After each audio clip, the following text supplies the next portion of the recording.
on the quiet harbor. The night my Aunt Marlene told me not to come back, the rain hadn't started yet, but I could smell it coming.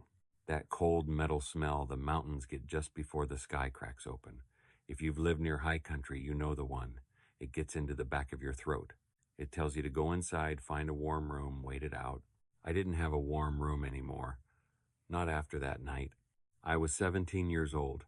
I had a canvas backpack with a busted zipper, a can of beans, my grandfather's old handsaw wrapped in an oilcloth sleeve, and a map that everybody in my family swore up and down was nothing but an old man's daydream, and I had nowhere else in the whole world to go.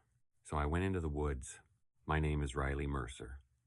I'm telling you this now, all these years later, sitting where I'm sitting, because I think some of you already understand the kind of night I'm describing. Maybe you've stood in a doorway you knew you'd never walk back through. Maybe somebody you loved was taken from you or kept from you, and you found out the truth too late, or maybe just barely in time. If that's you, then I want you to stay with me a while. Sit down, get your coffee, because what I found at the end of those 10 cold miles changed everything I thought I knew about family and about being wanted and about what the word home really means. And I promise you, by the time we're done, you're going to feel it too. Let me start where it really started, in a kitchen, with my aunt's back turned to me and a glass she'd already washed 3 times turning over and over in her hands. Marlene Coyle was my mother's younger sister. She took me in 2 years before that night, after my mother passed, and she never, not for one single day, let me forget that taking me in had been a favor. Every meal came with a sigh. Every pair of shoes came with a price said out loud, like a number written down in a ledger I'd be paying back for the rest of my life. Turn off that light, you think money grows on trees? Don't take so long in the shower, you think the hot water's free. I learned to make myself small. I learned to eat fast and quiet. I learned that the safest thing a girl like me could be was invisible. But that night I wasn't invisible. That night we were fighting. And the fight, the way it always was underneath, was really about my mother. You're just like her, Marlene said. She didn't turn around, head full of clouds, chasing things that aren't there, following a crazy old man right into the trees, same as she'd have done. I had the map in my hand, my grandfather's map. I'd found it that very afternoon, in a shoebox shoved to the back of the top shelf of Marlene's closet, behind the winter sweaters. It had my name on it, my grandfather's handwriting, shaky but careful, for Riley. She'd hidden it from me for 2 years. He left this to me, I said. My voice was shaking. It's got my name on it. You had no right. She turned around then, and I saw something move across her face that I didn't have a word for yet. I was only 17. It took me a long time and a long road to learn what that look was. It was fear. If you walk out that door chasing his nonsense, she said, low and flat, then don't you bother coming back. I mean it, Riley. You go, you're gone. I'm done. I want you to picture her for a second. A tired woman, 50-some years on her, hands cracked from waiting tables and washing dishes, standing in a kitchen the color of weak butter under one buzzing light. I didn't hate her. I want you to know that, even here at the start. I didn't hate her then, and I don't hate her now. But I couldn't stay. I picked up my backpack. I took the can of beans off the counter because it was the only food in that house I felt I had any right to. And I walked out the screen door into the cold, and it banged shut behind me, and that was the last time I ever stood in that house. Now let me ask you something before we go one step further up that mountain. Have you ever left a place knowing, deep in your bones, that you'd never go back? Not running, not storming off in a temper, just walking, because there was simply nowhere left for you to stand. If you have, then you know the strange quiet that comes over a person. The world goes soft around the edges. You stop being scared almost because the worst has already happened. If you know that feeling, tell me down in the comments. I mean it. I'd like to know I'm not talking to an empty room tonight. And then come right back, because there was something waiting at the end of my road. And it had been waiting for me a very, very long time. The town I was leaving was called Cedar Hollow. It sat tucked up against the foot of the Cascade Mountains in the green, wet heart of Washington State. Maybe 3,000 souls, all told. A diner with red vinyl booths, a feed store, a hardware store, A white Methodist church with a bell up in the steeple that hadn't rung in 20 years. The kind of town the highway forgot. The kind of town where everybody knows your business before you do. But the map didn't lead into town.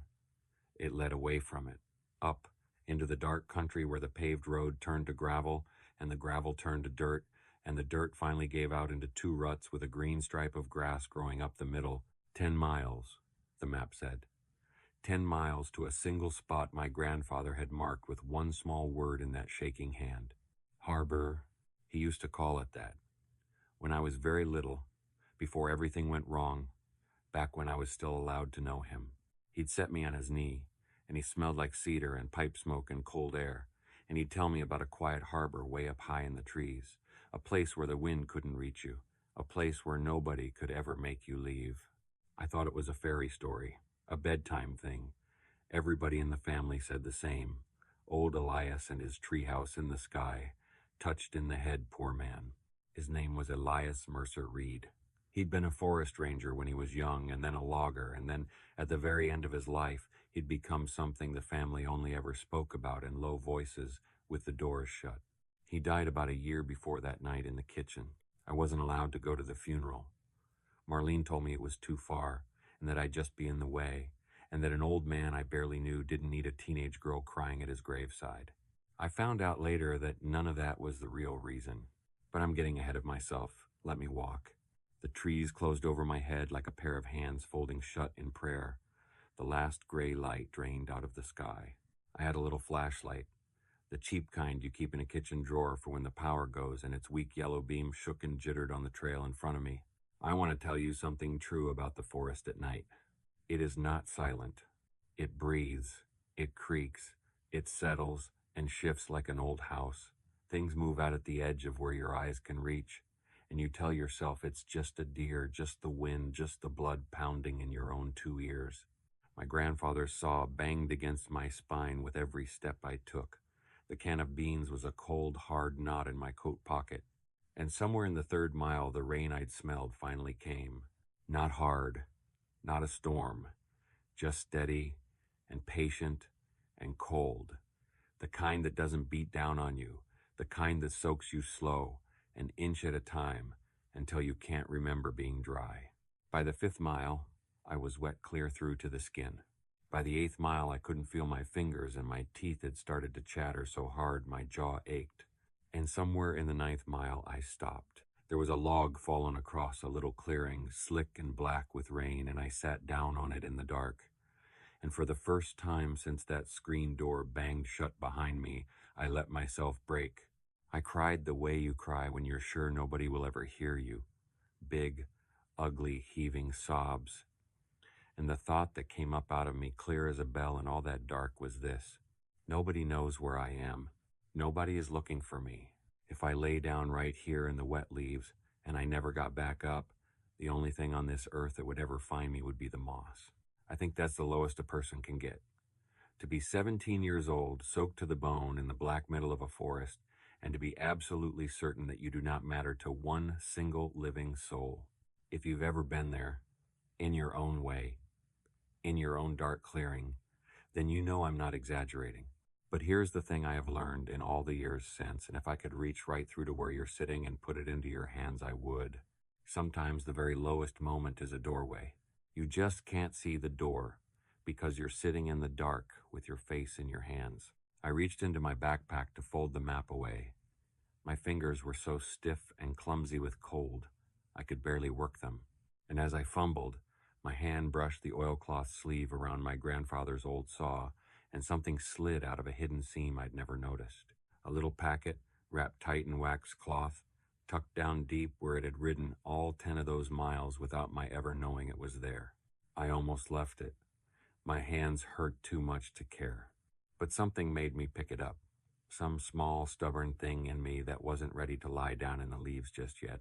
I unwrapped it under the shaking beam of that little flashlight, and inside, on a scrap of paper soft as cloth from being folded and refolded in my grandfather's hand, it said, "When you're ready, girl, go and find Adelaide, Voss Law, on Main Street. She has the rest." I read it 4 times in the rain. The rest of what? Ready for what? I didn't have a single answer. but I had something I hadn't had the breath before. I had a reason to stand up. So I stood up, wet, freezing, 17 and alone, and I walked the last mile. And then the fog thinned for just a moment, and the moon broke through a tear in the clouds, and I saw it. The biggest tree I'd ever laid eyes on in my whole life. A Douglas fir, ancient beyond reckoning, wide as a small house at its base, climbing up and up out of the dark earth like something left over from the first morning of the world, and built up into its branches 50 feet off the ground, half swallowed by the moving fog, was a treehouse. Rotten wooden steps spiraled around the trunk and disappeared up into the mist. Half the boards I could see were black and warped with years of rain. One whole side of the roof sagged down like a tired old shoulder, and through the cracks I could have sworn I saw a hint of pale sky. It looked like the next strong wind would bring the whole thing down. But it was standing, and by the gray, weathered look of it, it had been standing for a very long time. My grandfather's quiet harbor was real. I stood at the foot of that great tree, soaked and shaking and half out of my mind with cold, and I started to laugh. Not because anything was funny. I laughed because the one thing every single person in my life had sworn to me was a foolish lie had turned out to be the only true and solid thing I had left in the whole world. Either this tree was going to become my home, I thought, or this forest was going to take me before the winter ever could. And standing there in the dark, with nowhere on God's earth left to go, that was enough for me. I reached for the bottom step, and I climbed. The higher I went, the quieter the world became. It's a strange thing. Down on the forest floor, the wind and the rain were loud in my ears. But the higher those rotten steps carried me, the more the noise fell away beneath me, until by the time I reached the last step, I couldn't even see the ground anymore through the fog. The whole forest moved below me like a dark and breathing ocean, the treetops rolling and sighing under the wind. I held tight to the rope rail, slick and cold under my frozen hands, and I tried with everything in me not to think about how very far down the forest floor really was.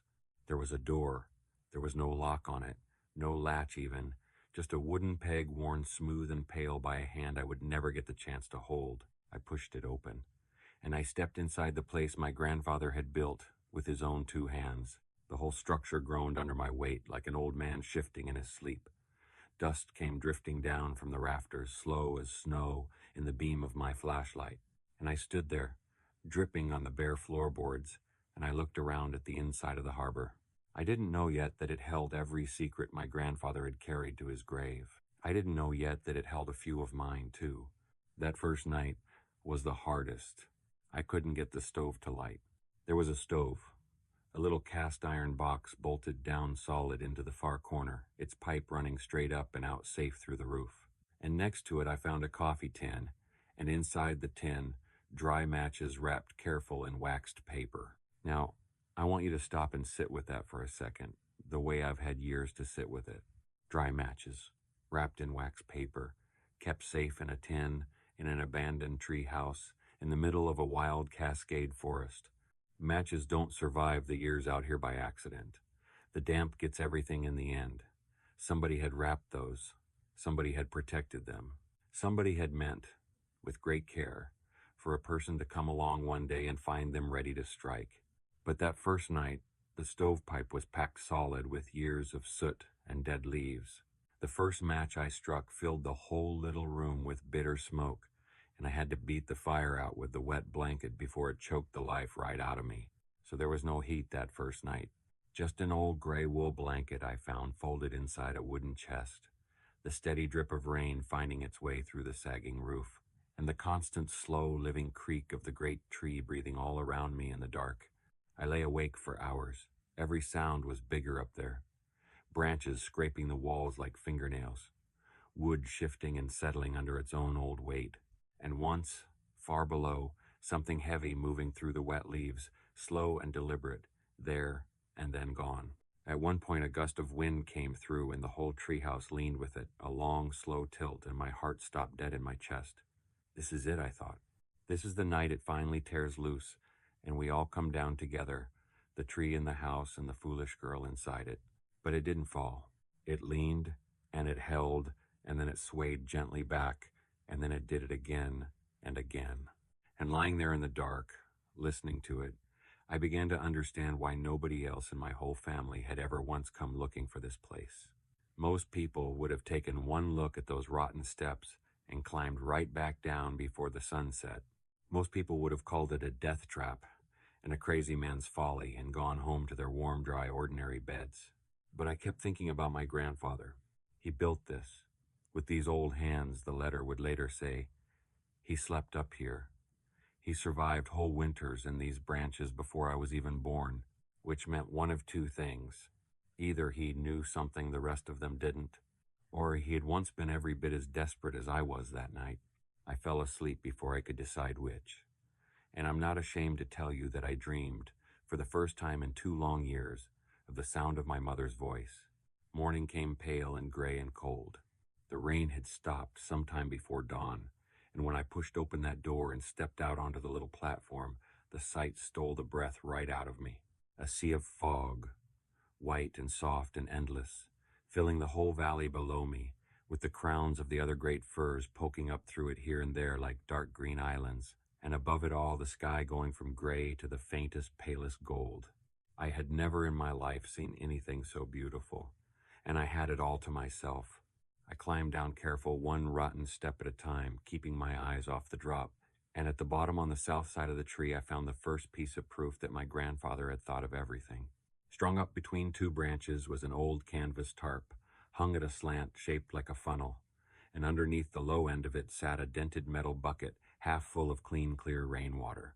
He'd solved the very first problem of survival, water, before I was even born. I sat down on a cold, wet stone, and I cupped that water in my 2 hands, and I drank. And I'm not too proud to tell you that I cried again. But these were not the same tears as the night before. You know the difference, I think. These were the tears that come when somebody you were certain had forgotten all about you turns out to have been thinking of you the whole time. Quietly, faithfully, from a long way off, I had walked into those woods dead sure that I was completely and utterly alone in the world. I was wrong. I just had no idea yet how wrong, or how wonderfully. That morning, sitting on that stone with the fog burning off around me, I made a decision. Before I worried about the cold, before I worried about food or the long winter coming, I was going to do exactly what that little note told me to do. I was going to walk back down to Cedar Hollow, and I was going to find Adelaide Voss. The walk down took half the time the walk up had. Funny how that always works. The world is lighter when you're walking toward an answer instead of away from a wound. The town looked smaller in the daylight, tired. The morning sun showed every peeling storefront, every cracked sidewalk, the way hard years show on a person's face. Voss Law was a narrow little brick building wedged in between the hardware store and the diner.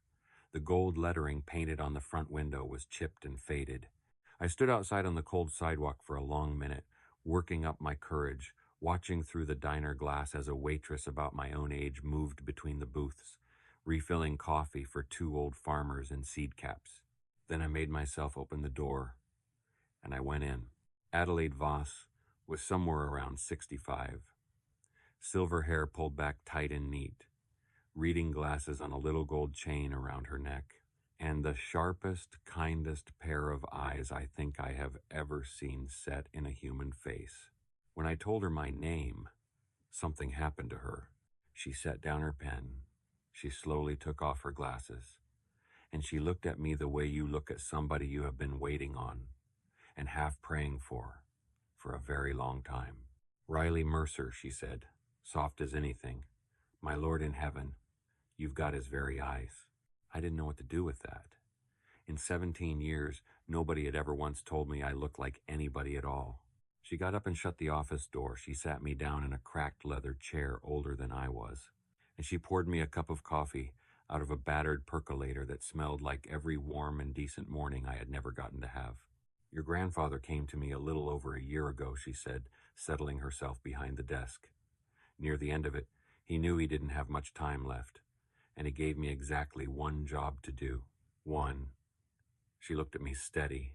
He said, "Adelaide, one day a girl is going to come through that door of yours, half froze most likely, looking like she's just lost a fight with the whole wide world. And when she does, you give her what's hers. And not one day before, My hands had started to shake around that coffee cup. "What's mine?" I whispered. She opened a deep drawer in her desk and drew out a folder, thick, the edges gone soft from handling. 80 acres, she said. The mountain land, the old cabin up top, and the harbor, as he always called it. He left every bit of it to you, Riley. Not to your Aunt Marlene, not to anyone else in that whole family of yours. To you, by name. In black and white, I have gone back to that moment 1,000 times since. The dust hanging gold in the morning light, the smell of the coffee, the clink of forks on plates coming faint through the wall from the diner next door. 80 acres of mountain. For a girl who owned nothing, a girl who'd been told, in 100 small ways every single day, that she was a burden. A charity case, a mouth somebody else had to feed. And my grandfather, a man I had barely been allowed to know, had reached out from the far side of his own grave to put a whole piece of the living earth into my 2 empty hands. Why me? I asked her, the very same question I'd asked the rain the night before. Out of everybody, why would he leave it all to me? Adelaide Voss looked at me over the top of those reading glasses for a long moment, and when she answered, her voice was as gentle as a hand on your hair. "Honey," she said, "I believe that's a question only the mountain itself can answer for you. But I'll tell you this much, for free. That man had his reasons. Good ones. And before this is all over and done, I have a feeling you're going to find every last one of them." She was right. I just had no earthly idea, sitting in that warm office, how much it was going to cost me to find them. Let me stop right here for just a moment. Because if you've come this far with me, then I have a feeling that you, too, know something about being underestimated, about being the one nobody in the room ever bothered to bet on. So would you do something for me? Tell me, down in the comments, has there ever been one person in your whole life who believed in you when you couldn't find a way to believe in your own self? A grandmother, a teacher, a stranger even. I would truly love to hear about them tonight. Say their name, let's remember them together, and then come right back. Because this is where the story truly begins to open up. The waitress from the diner turned out to be named Sable Hadley. She was 17, the same as me, and she came right over to my booth the minute I sat down in it, because in a town the size of Cedar Hollow, the news travels faster than the weather. "You're the granddaughter," she said. It wasn't a question. Elias Reed's girl. The one he left the mountain to. "I guess I am." She slid into the booth across from me without so much as asking, which is the kind of thing that ought to have put my back up and somehow, with her, didn't. She had streaks of dried paint under her fingernails, blue and yellow, and a stub of pencil shoved up behind her ear. "My grandpa knew him," she said. "Gideon. They were friends 60 years, those two. Forest men, both of them. My grandpa still goes up in those hills sometimes, even now. Says it's the only place left where the noise finally stops." The noise? She tapped one paint-stained finger against the side of her head. The noise. You know the one. And the strangest thing happened. I did know. I knew exactly the noise she meant.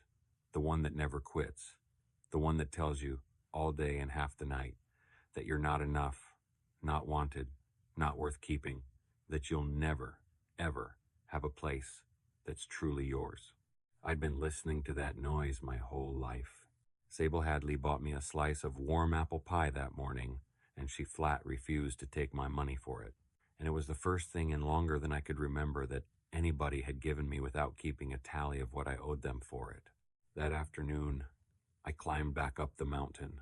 But this time was different. This time I wasn't running away from anything. This time I was going home. And I got to work. The next few weeks were the hardest physical labor of my whole young life. And I want to slow us down right here and walk through it with you, because this is where I learned who Riley Mercer truly was, down under all the things I'd been told I wasn't. The stove came first. A girl can't do much of anything in a Cascade autumn without heat. I traded an afternoon of sweeping floors at the hardware store for the loan of a long, flexible chimney brush, and I hauled it up that mountain, and I climbed up onto the sagging roof of the harbor and ran that brush down the pipe until a black cloud of years-old soot came pouring out the bottom and turned my hands and face the color of coal.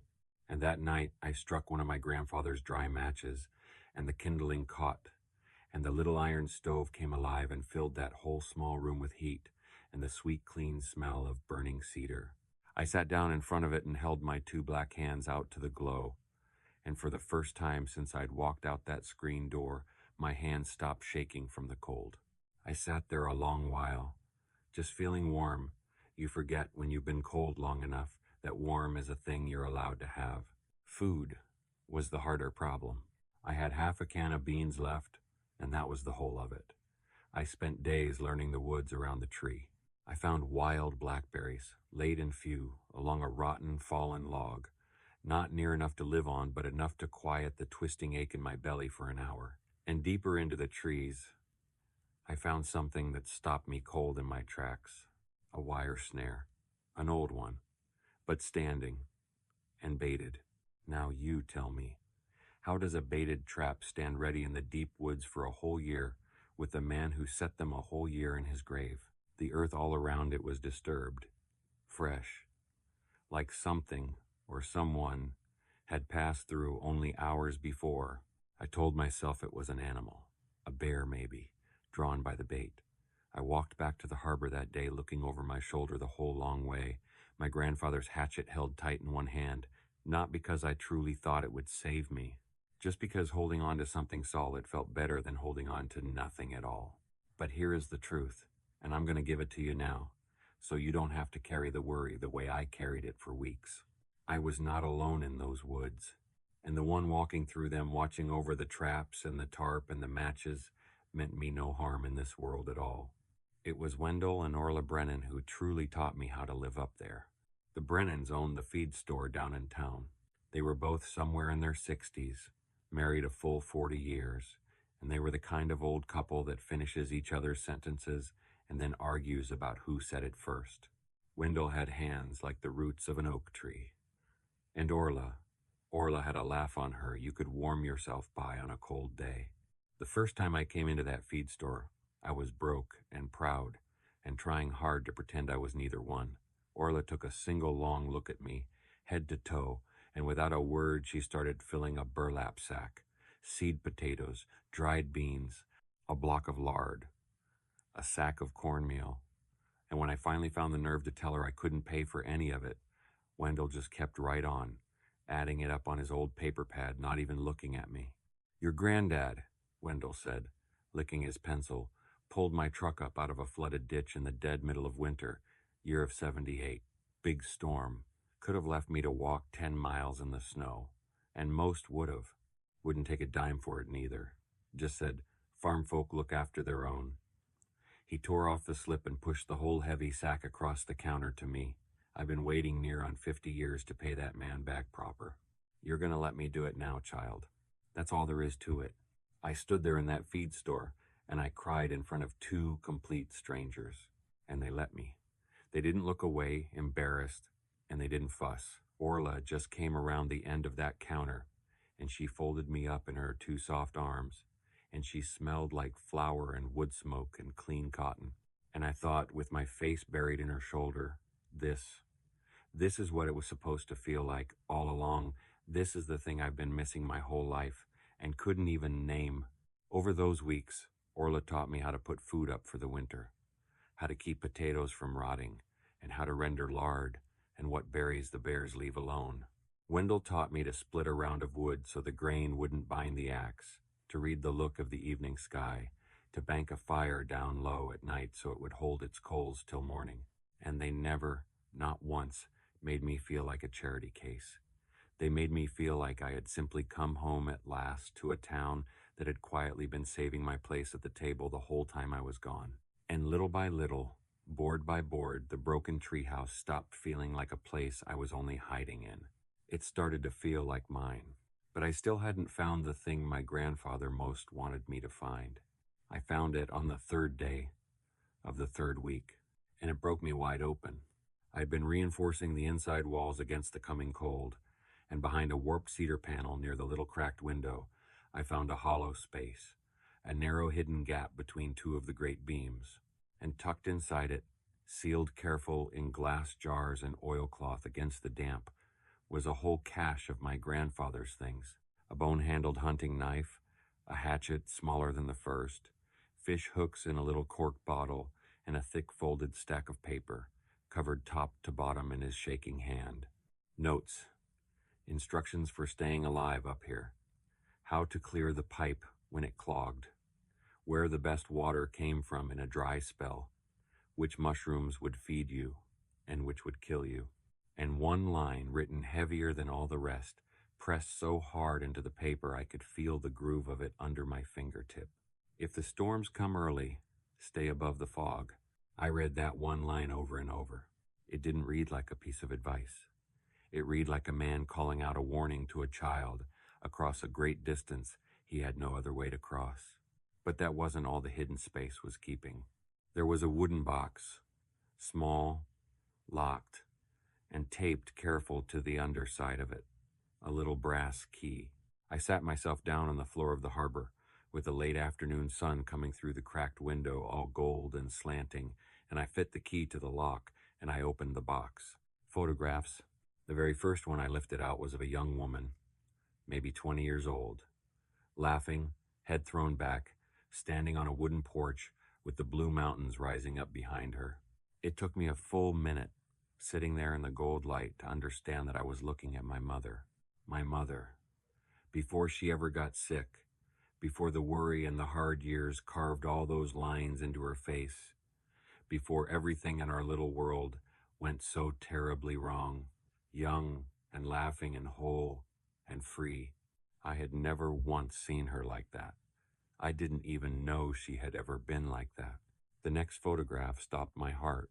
It was a baby, a newborn, red and wrinkled and brand new, wrapped in a blanket, and the baby was cradled in the arms of an old, weathered, bearded forest man, and the old man was crying. You could see it plain, big tears running right down into that gray beard, and the most helpless, wide-open look of pure love on his face that I have ever seen on any living person. I turned it over with shaking fingers. On the back, in pencil, it said, Riley, 3 days old. The best day of my whole life. I do not have the words to tell you what that did to me. I'm not sure the words exist. To be 17 years old and unwanted your whole life long, and to learn, all alone on the floor of a treehouse, that on the third day of your life, the best day of an old man's entire 70 years on this earth, had been the day he got to hold you in his arms. I pressed that photograph flat against my chest, and I rocked back and forth on those old floorboards, and I wept like the very baby in the picture. And underneath the photographs, at the bottom of the box, tied up in a bundle with rough brown string, there were the letters, dozens of them, maybe 100, all of them addressed to me, in my grandfather's careful hand, all of them stamped and sent, and every single one of them stamped a second time in hard red ink. Return to sender. Address unknown. He had written to me my entire life, every birthday, every Christmas morning, and 100 ordinary days in between, just to say he was thinking of me, he had written and written and written, and every single letter had come back to him, unopened, because the addresses had never held still long enough, and because later somebody had made very sure they never would reach me at all. I learned the whole shape of it later, from Gideon, up on the high mountain.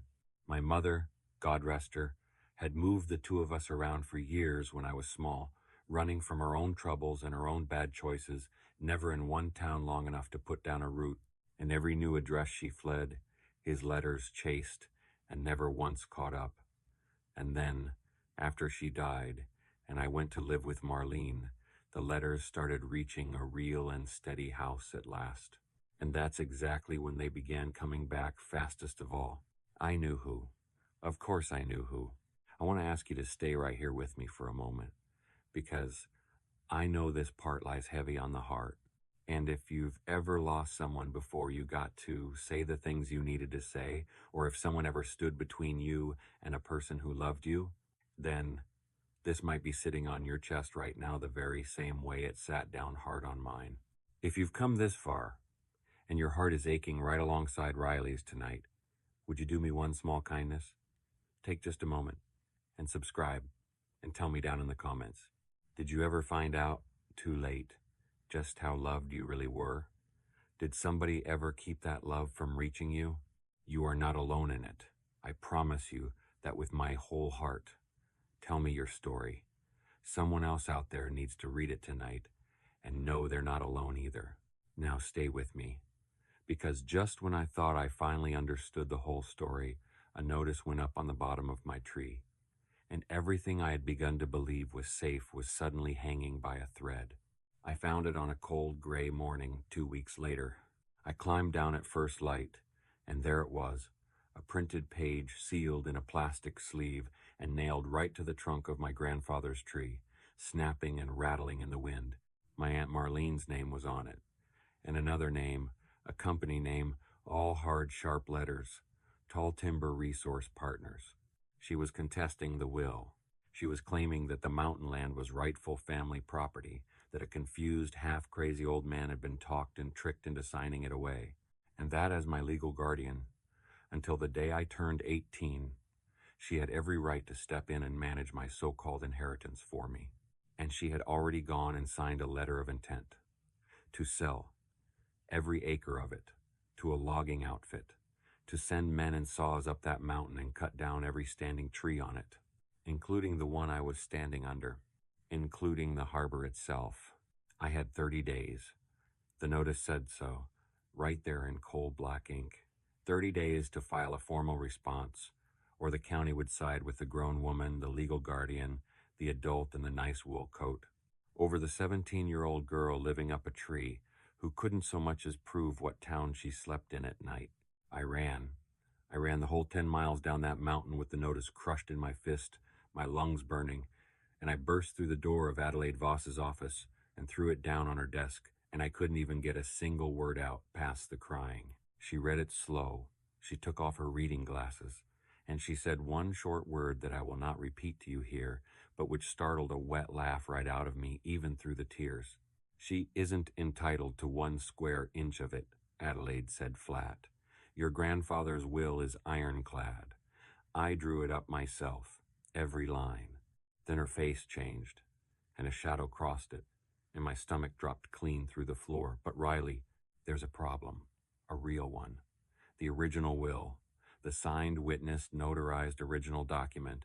He never gave it to me to keep. What do you mean? You said. You showed me the folder.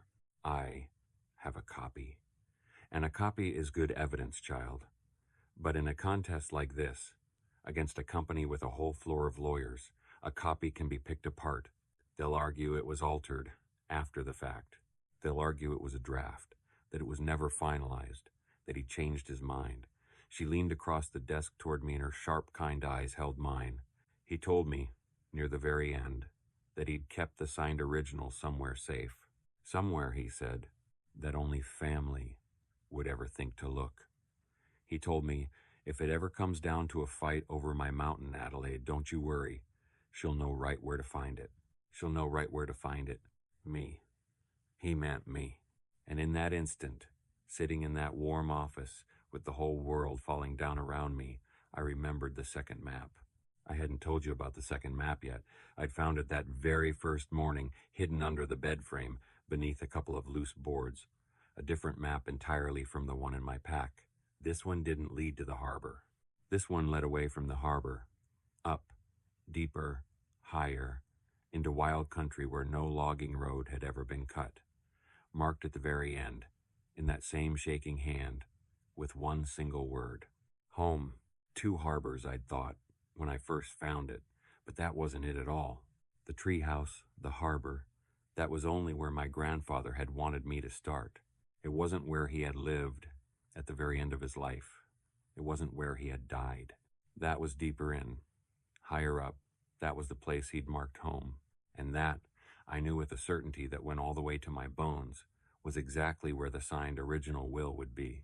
I had 30 days, a copy that a room full of lawyers could tear to confetti, and 8 miles of wild, trackless winter mountain standing between me and the one piece of paper on this earth that could save the harbor. I went back up the tree to get my heavy coat, and that is when I finally came face to face with the man who had been walking those woods all along. He was standing at the foot of my tree when I climbed back down. An old man. white-bearded, weathered as a fence post, leaning on a walking stick worn smooth and pale as old bone. He had a canvas pack on his back, and he didn't take one single step toward me. He just stood there, still and patient, waiting, the way a person waits on a wild deer so as not to spook it back into the trees. By every rule I'd ever been taught, I should have been terrified. A girl, alone, miles from anyone, and a strange old man come up out of the wild woods. But I wasn't afraid, not even a little, because there was something in that old man's face that I knew deep down, even though I had never once in my life laid eyes on him. "You're his," he said. His voice came out rough and creaking, like a man who didn't have much call to use it. "Elias's girl. You got the look of him, sure enough. Who are you?" "Name's Gideon. Gideon Hadley." He shifted his weight on the stick. "Knew your granddad better than 60 years. Best friend a man ever had in this life or the next." He nodded his white head up at the harbor above us. "I've been keeping it. For you. The watered tarp up there, the traps out in the trees, patching what these old hands could still patch." He made me swear to it. Said, "Gid, one day that girl is going to come up out of the dark and find this place. You watch for her. But you don't crowd her. You let her find her own 2 legs first. And then, when the day comes that she needs you, why, you'll know it." The footsteps in the night. The baited trap standing ready. The fresh, disturbed earth. The eyes I had felt on my back out in the trees all those weeks. It had been him the whole time. Not a threat in the world. A guardian. An old man, 71 years on him, and most of them spent in these hills, keeping a deathbed promise to the best friend he ever had. Watching over a girl he had never met, because the man he loved had asked him to with his dying breath. "He talked about you," Gideon said, and his rough voice went soft all the time, right up to the end of it, up at the cabin. He pointed, with the gray stubble of his chin, off and up into the high mountains, toward the place marked home. Had your picture there by his bed. Last thing he looked at every night. "You were with him," I said. My own voice had gone to nothing. "When he died, you were there." "I was, child." His old eyes filled and shone. "And I'll tell you what I expect they never did, back down in that town. He wasn't alone. You hear me? Whatever they told you. Your granddad did not die alone." I held his hand. "And the last thing that man said in this world, near as I could make it out, was your name. I'm going to ask you to do one thing for me now. Right where you sit, wherever you are tonight, whatever you've got in your hands, I want you to think of just one person who loved you and who didn't get the chance to say everything they wanted to say to you before they went. Just hold them in your mind for a moment. Picture their face, because that is exactly what I did, standing at the foot of that great tree with old Gideon Hadley. I held my grandfather in my mind, the smell of cedar and pipe smoke, a knee to sit on, a voice telling me about a quiet harbor in the trees. And then I looked that old man in the eye, and I asked him to take me up the mountain, to the place marked home. We left at first light the next morning, Gideon and me, with packs and coils of rope and 3 days of food, climbing up into country so steep and so wild and so old that it felt like walking backward, step by step, into the very first morning the world ever had. I won't pretend to you that it was easy. The trail my grandfather had marked all those years ago was half grown over and gone. We forded a creek swollen and roaring with the season's first snowmelt, and the cold of that water was so sharp it stole the breath right out of my lungs. We climbed a bare ridge where the wind came at us so hard it tried to peel us right off the face of the rock. And Gideon Hadley was 71 years old, and he never once complained. Not a word. And every single time I stumbled, his old hand shot out and caught my arm in a grip like an iron trap. And I understood, climbing behind him, exactly why my grandfather had trusted this one man out of all the men in the world with the last and most precious thing he had left to give. And we talked as we climbed. And he told me things that no living soul had ever bothered to tell me. He told me my grandfather had not gone off to live in the woods because he'd lost his mind, the way the family always whispered. He'd gone because, after my grandmother passed away, the family had circled in close, the way crows circle. There was the land. There was a little bit of money. And there were relatives who wanted both. And the one who wanted them most of all, who pushed the hardest, was my Aunt Marlene. She tried to have him declared unfit, Gideon said, stepping over a great mossy root, out of his mind, not competent to manage his own affairs. Tried to get herself made the keeper of everything he had. Tried to sell this very mountain right out from under his feet, while the man was still standing on it and breathing. He stopped on the trail and turned and looked back at me, and the morning light was on his face. So, your granddad, he did the only thing he could think to do. He hid the parts of himself that mattered the most. He hid the deed to the land. He hid the will. And he hid you, child, away in his own heart, where she could never get her hands on you. He couldn't reach you with his letters, no matter how he tried. So he built you a harbor up in the sky instead. And he laid by his matches, dry and waiting. And he prayed every day God sent that you'd find your way to it before she found her way to taking it. I had to sit down on a cold stone. I had to. My legs just gave out from under me. Everything I had ever believed about my own life turned over, right there on that mountainside, like dark soil under the blade of a plow. I had not been unwanted. I had been protected, fiercely, faithfully, from a long way off, by a man I'd been taught my whole life to forget, from the very woman who had taught me to forget him. Why didn't anybody ever tell me, I asked. And I sounded about 6 years old, all those years. Why didn't anybody just tell me the truth? Gideon's voice was as gentle as I ever heard it. Because, child, he said, the only ones who knew the truth were the ones who'd done the thing. And shame, you'll find, keeps a tighter lid on a pot than any lock a man can buy. We reached the cabin on the second day, just as the last light was going out of the sky. It sat up high, tucked into a little meadow against a sheer wall of gray stone.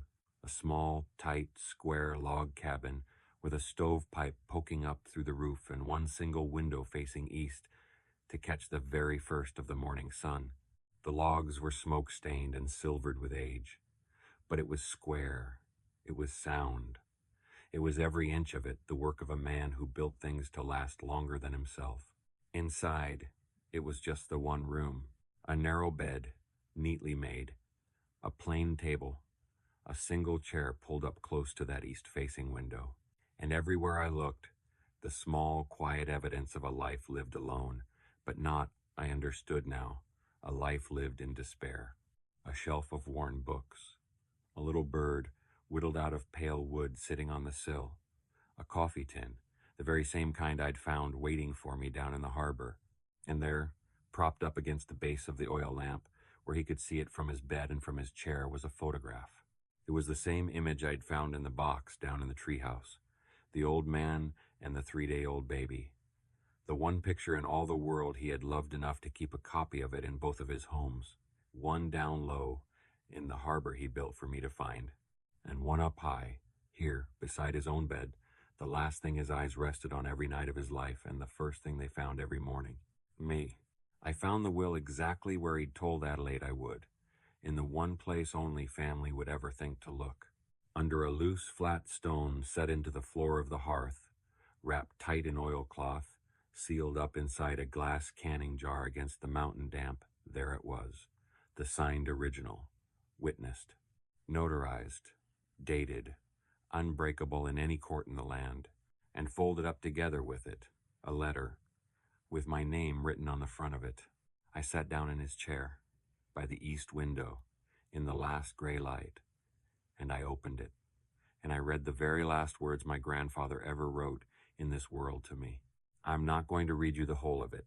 Some things are just too much to say out loud, even now, even to you, but I'll tell you how it began, because those first 3 words went down into a place in me that had been broken so long I'd forgotten it had ever once been whole, and they began very slowly to set the bone. It began, "My dearest girl, you were always loved," and near the end it said this, "I couldn't give you a childhood, Riley. God knows I tried, and they would not let me, and I will carry that failure down into my grave. But I could give you a place, a high and quiet place that no one alive can take from you and no one can spoil, where the wind can't reach you and where nobody on this earth can ever make you leave again. I built it for you with these two old hands. It is the only true thing I have left to give. So take it, live in it, be happy in it, and know that every single nail I drove into it was a word I could not send. I love you. I always, always did. Your grandfather, Elias. Gideon let me cry. He stood out on the little porch in the cold blue dusk, giving me my privacy with the dead, and he let me cry until there was nothing left in me at all but a kind of clean, scoured, peaceful quiet that I had never known before in my life. And then he came in, and he laid one heavy old hand on my shoulder, and he said, "All right then, child, now, let's go on down off this mountain, and let's go save it." We came down faster than we'd gone up. We always do, going toward the fight. The signed will was sealed safe in my pack, riding against my back, the single most precious thing I had ever carried in my life. We came down hard, and we still had 11 days left on the county's clock. But my Aunt Marlene was not waiting for any courtroom. She was at the harbor when we got there. I smelled the smoke before I saw any of it, and for one long, terrible heartbeat I was certain the harbor was burning. But it wasn't. It was just a fire built up in a rusted metal barrel for the cold. And gathered around it stood 3 men in hard hats with a clipboard and a chainsaw between them, and my Aunt Marlene in her good wool coat standing off to the side, supervising the whole thing. She'd brought the logging company up early to survey, to mark the trees out for the saws, to get the cutting started before the slow machinery of the law could ever catch up and stop her. Because she knew, the way some people just know, that possession is 9 parts of everything in this world. She had a can of orange spray paint in her hand, and she was marking my grandfather's tree, a big, dripping orange X, sprayed right onto the trunk of that ancient Douglas fir 50 feet down below the harbor he had built for me with his own 2 hands. The X means cut. I want you to understand what rose up in me, looking at that orange paint running down the bark of the only tree in the world that held everything my grandfather ever made for me. It was not fear. The fear was all gone. It had burned clean out of me, up there on the high mountain, somewhere between the cold creek and the letter in the chair. What rose up in me was something I had never once felt in all my 17 years. I felt like I had something worth fighting for, and for the very first time in my life, I felt like I had the right to fight for it. I walked into that clearing with my chin up and my shoulders square, with old Gideon Hadley at my back, and with Adelaide Voss's telephone number sitting in my coat pocket, and I walked right up to my Aunt Marlene, and I looked her dead in the eye. "Get off my land," I said. She laughed at me. She actually threw back her head and laughed. "Your land. You're a child, Riley. A runaway child living up a tree like an animal. You don't have $2 to your name. This is going to be settled by grown adults in a real courtroom, and you'll be very lucky, if I don't have the county take you into custody this very afternoon." "There's a will," I said. "There's a copy of a will," she shot back. And right then, just for a flicker, I saw it again. The very same thing I'd seen on her face that first night in the yellow kitchen. Fear. She had always known the signed original was out there somewhere. She'd just been betting everything she had that I would never, ever find it. "A copy is worth nothing, you stupid girl. My lawyers will tear it to pieces." So I reached into my pack, and I took out the original. I held it up in the cold, gray morning light, sealed in its oilcloth, in its glass jar, and I watched every drop of color drain straight out of my Aunt Marlene's face. "Signed," I said, and my voice did not shake. Not one bit. Witnessed, notarized. He left it where only family would ever look. He trusted me to find it, and I did. Behind me, I could hear Gideon already on the phone to Adelaide. I heard him say the word sheriff, and I watched the 3 men in the hard hats look at one another and then start, very quietly, to step back away from the tree. Because honest working men with daughters of their own at home, want no part in cutting down a dead man's last gift to his grandchild. And they could all feel which way the wind had turned in that clearing. Marlene took a step toward me. "Give that to me, Riley. Give it here." "No, Riley." And her voice cracked, right down the middle, and for one single second I saw the whole sad shape of her laid bare. a tired, frightened, grasping woman who had spent her whole life snatching at things that were never hers and that never once made her happy when she got them. You don't understand. I needed that money. You have no idea what it's like to have nothing, to work your whole life and have nothing. And here it is. Here is the part of this whole long story that I am the most proud of. The part I'd most want you to remember about me, if you remember anything at all. I did not scream at her. I did not curse her. I did not hate her. Not even then. Not even with the orange paint still dripping down my grandfather's tree. I just looked at her, and I said, "Yes, I do, Aunt Marlene. I know exactly what it's like to have nothing. You taught me that. Every single day for 2 years, you taught me that." And then I held that will against my chest, and I said the truest thing I have ever said. But he gave me something, and I am not going to turn into you to keep it. She had no answer for that. There isn't one. There never is. Adelaide Voss came up the mountain 40 minutes later with a county sheriff and a court clerk and a thick stack of papers under her arm. And by high noon that day, that orange X was the only mark any logging company would ever leave on my mountain. The letter of intent was voided. The contest of the will was thrown out. The original was filed with the county that same week. The deed was cleared free of every claim, and 80 acres of mountain forest, with one old cabin up top and one treehouse 50 feet up an ancient Douglas fir, belonged, free and clear and forever, to a 17-year-old girl who just 4 weeks before had owned nothing in the world but a can of beans and a folded paper map. Marlene drove away down the mountain that afternoon and never once looked back. I never saw her again.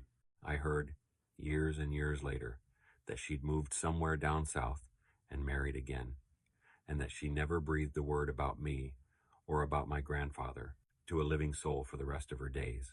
And I'll tell you what I learned to feel about her up on that mountain. I don't wish her ill. I truly don't. I learned up there above the fog that the people who try the very hardest to take things from others are most always the ones who are starving half to death for something they will never, ever find by taking. I hope, wherever she ended up, that she found a little of it somewhere. I really do. The first real snow came down 2 weeks later, and it found me ready.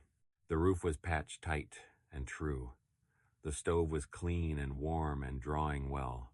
There were proper shelves up by the window now, lined with jars of food that Orla had helped me put up against the winter, and there were little clay pots of herbs along the sill where the thin afternoon sun came slanting in. The ladder was solid all the way up. The walls were tight against the wind. Gideon had helped me hang a real door with a real latch, though I'll tell you, I never once locked it. Some habits an old man passes down to you are just too beautiful to break. I stood out on the platform that first snowy morning, with a cup of hot coffee steaming in my 2 hands, made from my grandfather's own tin, and I watched the fog down in the valley turn from gray to gold. And I watched the snow come sifting down, soft and slow and silent, through the great dark branches all around me, and I listened to the whole forest waking up below. No shouting, no long-suffering sighs over the price of my shoes, no voice anywhere on this earth telling me I was a burden or a charity case or just one more hungry mouth that somebody else had to feed. Just the wind, moving slow and ancient through the old fir, and the deep, patient, holy quiet of a place that had been waiting for me my whole life long. And standing there, I finally understood why my grandfather had built his harbor so very high above the ground. It wasn't to hide from the world. I'd had that wrong the whole time. It was to survive it, to rise up above the noise, to climb high enough that the storms break apart below you instead of right on top of your head. Stay above the fog, he had written to me in that heavy pressing hand. And standing there in the falling snow, I finally knew exactly what he meant. I'm an older woman now, telling you all this. Older than Adelaide was, that morning in her office.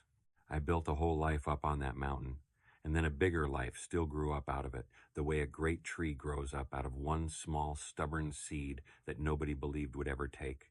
Sable Hadley is still, to this very day, the dearest friend I have in all the world, The Brennans became my family, and I held each of their hands in turn at the end the way they once held mine. And old Gideon Hadley, who kept watch over me out in those dark woods before I ever knew his name or his face, he became the grandfather I actually got to keep. The one I could hug and argue with and sit beside on a summer porch in the long evenings while the swallows came home. He's gone now too. Years now. But he didn't go alone either. I made certain of that. I held his hand right to the end, the very same way my grandfather taught me without ever once getting to teach me. The way this whole little town taught me. We look after our own up here. We always have. I think about that night in the rain more than you might ever guess. That girl, on the wet fallen log, in the black of the woods, soaked clean through, freezing and so completely certain that she did not matter to one single living soul. I want, more than I can tell you, to reach back through all these years and put my 2 arms around her. I want to whisper in her ear. I want to tell her, hold on, baby, just hold on. Stand up off that log and walk the last mile. Because there is a man you have half forgotten who never once forgot you, not for one single day of your whole life. There is a whole town down the mountain that has been quietly saving your place at the table this entire time. And there is a quiet harbor waiting up in the trees. And your name is carved deep into the wood beside the window in the hand of a man who loved you with his whole heart before you ever drew your first breath. Because here is what I know now, after all of it, and it is the one true thing I really came here tonight to tell you. Family is not always the blood that you are born into.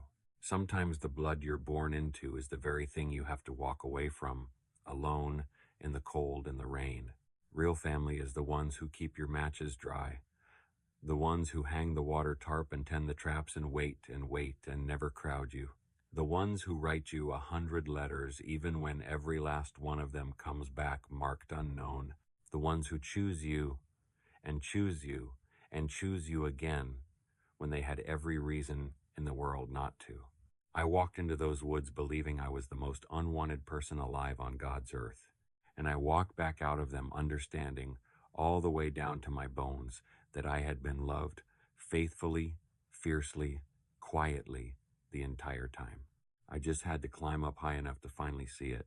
So, if you've stayed with me all this long way, clear to the end, then I think you understand. And I have a feeling, the kind of feeling old women get, that maybe you needed to hear it just as much as that girl on the log did. So let me say it to you now, the way I wish with all my heart that somebody had said it to me on that cold fallen log in the dark. You were always loved. You still are. And somewhere out there, I promise you, there is a place that is yours, with your name carved beside the window. You just have to be brave enough to walk the last mile and go and find it. Thank you. From the bottom of my heart, thank you for walking this whole long way up the mountain with me tonight. It means more to me than you could ever know. If Riley's story touched something in you, if it stirred up a memory or warmed a cold corner of your heart, then I would be so grateful if you'd subscribe and stay here with us, where we tell stories about hope and about second chances and about finding home in the last place you ever thought to look. And before you go, I'd love it if you'd tell me, down in the comments, have you ever found family in a place you never expected? Have you ever discovered too late, or maybe just in time, just how loved you truly were? Tell me your story tonight. Somebody else out there needs to read it. Somebody out there needs to know they're not alone in the dark. I'll be waiting for you, right up here, above the fog, with the coffee on and the door unlocked for the next journey. Until then, my friend, stay warm, stay brave, and don't you ever stop walking toward home.